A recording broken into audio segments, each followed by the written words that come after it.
Hey, BrewTubers. So I know it's late on Thursday, or probably Friday already, in the UK slash New Zealand, Australia.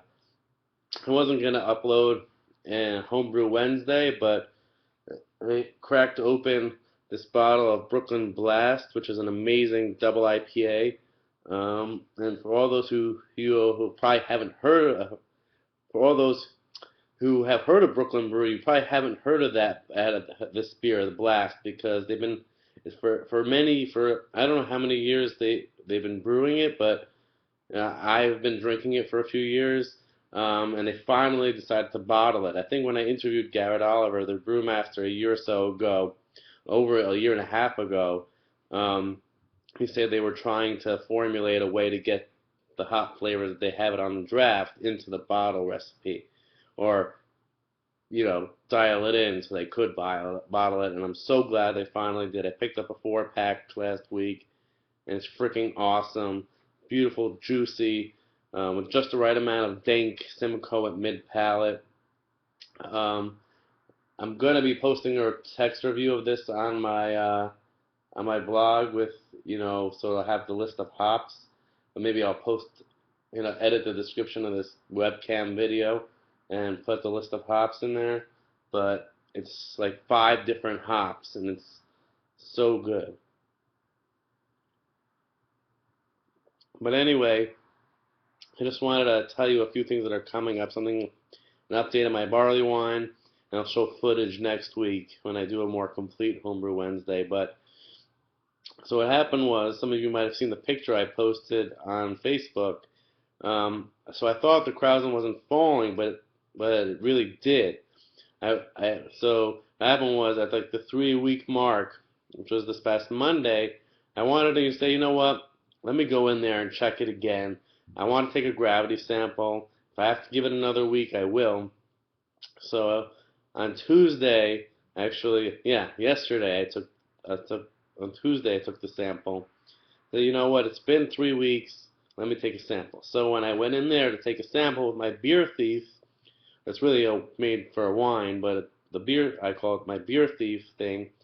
I saw that the gunk that was stuck around the top of the fermenter from when it was fermenting like crazy in the beginning, was making me think that the Krausen didn't fall, but it really did. I don't know how long ago it fell, but definitely fell. So I took the sample.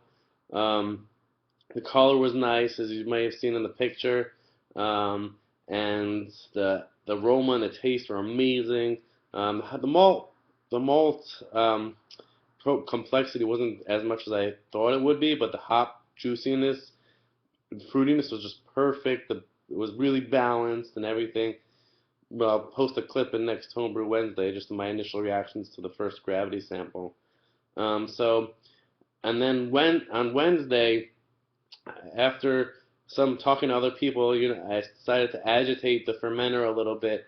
I tried to keep the blow-off bung in as much as possible. It did pop out a few times, but not for that long, and I sanitized it again and put it back in.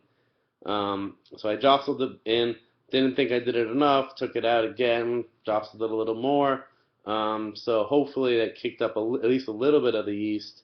And I'll leave it in till it's been officially 4 weeks, so that's this coming Monday.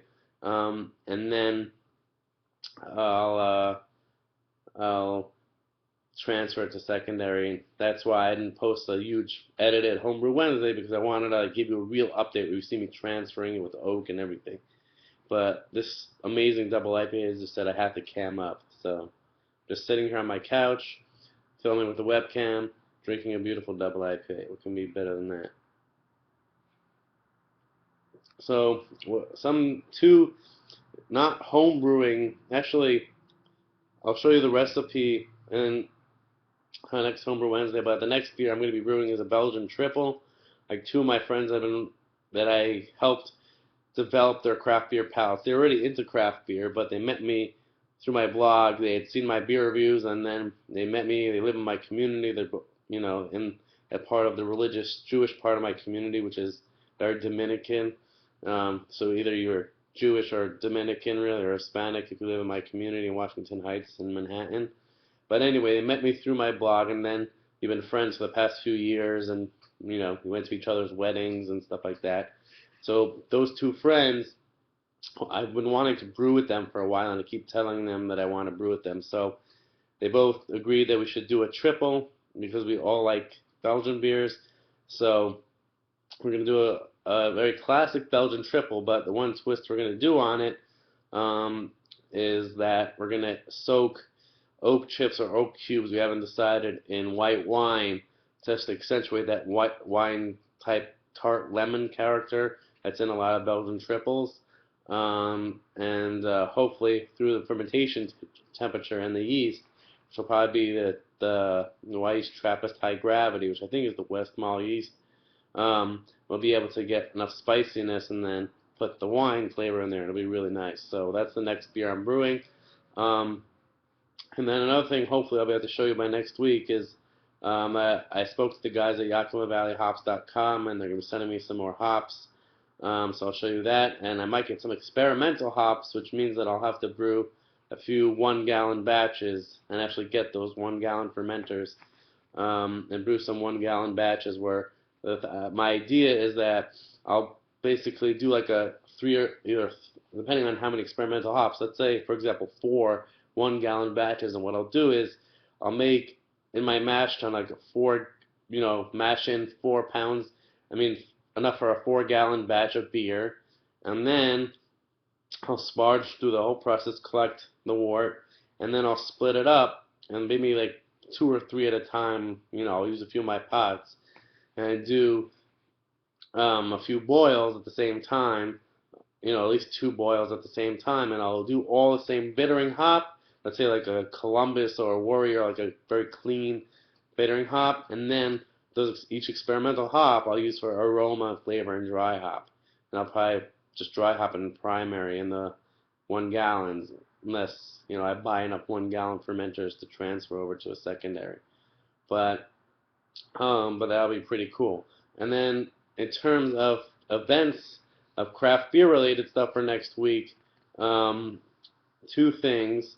One is not definite, and one is I don't know if you've heard of Smutty Nose Brewery from New Hampshire. They're actually building a new brewery right now. So I've met their New York rep a couple times at different events, and he agreed to come over to my apartment with some beers.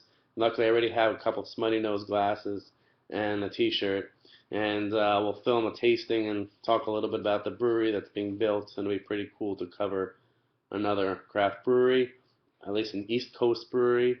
Yeah, and then the next one, which might happen next Wednesday, is I'll be going to my favorite bar, Blind Tiger, which I've filmed interviews at before and go to a lot of their events, and filming a cool video about the bar itself. But I talked to the manager slash one of the owners today, and she said that she took my cell number, so if the chef can get the menu for the event together in time, I'll come down early and do some filming as he preps the food and interview him for a few minutes, because food is a big part of their culture at the Blind Tiger. And then, film a short interview with Catherine, the manager, and then shoot a little bit of the bar. She doesn't want me to go down into the cellar because she wants me to keep that secret, because they always have a stash of cool stuff. But I'll try to get some cool footage of the Blind Tiger for you guys. So, lots of stuff coming up. I just wanted to give you an update while I'm drinking this great double IPA, Brooklyn Blast. I'm probably not going to post it to my blog because it's just an off-the-cuff type thing. But just want to give a shout-out to you guys, and keep up with Homebrew Wednesday a little bit instead of skipping weeks, just because I may not have such an amazing update. But that's all for now. I've been babbling on for almost 10 minutes. So cheers. Happy Homebrew Wednesday. I know it's not Wednesday anymore, but just happy homebrewing. Enjoy the fruits of your labor. Enjoy craft beer. And let's keep promoting what we love best, which is awesome beer. Cheers.